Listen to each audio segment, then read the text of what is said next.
Today's play activity is Where Shall I Stand?, which comes under the category of cognitive development of preschool students. So this play activity can be shared with the preschool teacher or parent who have the children of the age group 2 to 6 years old. Objective of this play activity is to learn ordinal positions and to follow rules and directions. For this we need a large group of students, and material required is number cards 1 to 10. Now how we have to play this activity? Group all the children at one end of the room. Call out 10 children at a time. Give these 10 children the number cards 1 to 10.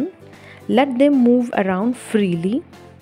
When you clap your hands or blow a whistle or use a drum or beat the drum, then children should form a line in a sequential order, like the child with the number 1 card stand first, then the child with the number 2 behind the first child, and so on. The children show up their numbers and the rest of the children must check to see if they are standing in a correct order. Now make these children sit down and give a chance to another group of 10 children. One variation is possible. This game could be played as a team game. Form the team of 10 and give each team 10 number cards. Let the children run around freely, and when you blow the whistle, each team must reassemble in a line from 1 to 10.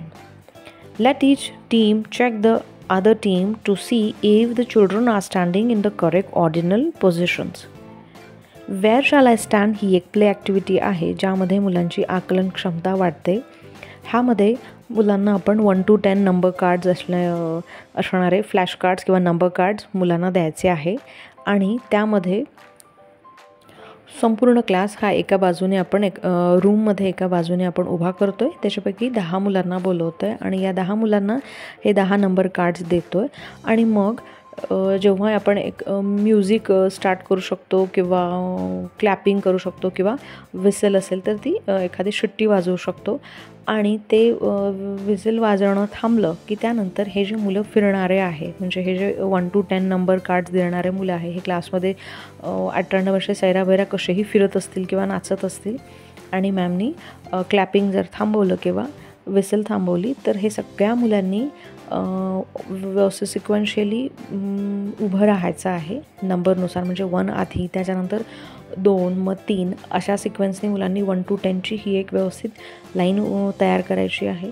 आणि इतर मुलांनी बघायचं आहे की ह्यांनी ज्या पद्धतीने उभे राहिले आहे हे मुलं, हे चुकलं आहे का, कारण प्रत्येकाकडे आपण एक फ्लॅश कार्ड दिलेला आहे आणि असे 1 to 10 नंबर्स दिलेले आहे, आणि तो बरोबर एक सिक्वेन्सनी ह्या मुलांनी उभं राहायचं आहे.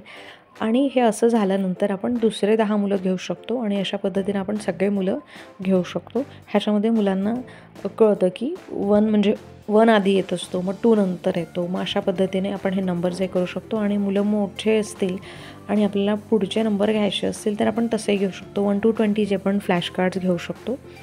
ह्याच्यामध्ये परत एक व्हेरिएशन असं होऊ शकतं की टीममध्ये आपण हा एक गेम खेळू शकतो की पूर्ण क्लास टीममध्ये डिवाईड करायचा, आणि प्रत्येक टीममध्ये 1 ते 10 म्हणजे 10 मुलं असले पाहिजे, आणि 1 ते 10 हे फ्लॅश कार्ड्स त्यांना देऊन द्यायचे.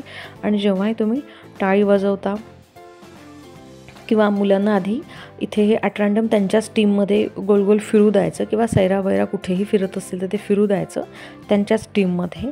आणि जेव्हा आपण टाळी वाजवणं थांबतो किंवा ड्रम थांबवतो तर त्यावेळेस मुलांनी आपापल्या ग्रुपमध्ये व्यवस्थित 1 to 10 ह्या सिक्वेन्सनीच उभं राहायचं आहे, आणि मग इतर ग्रुप एकमेकांचं चेक करतील की कुठल्या टीमनी बरोबर केलेलं आहे आणि कुणाचं चुकलेलं आहे.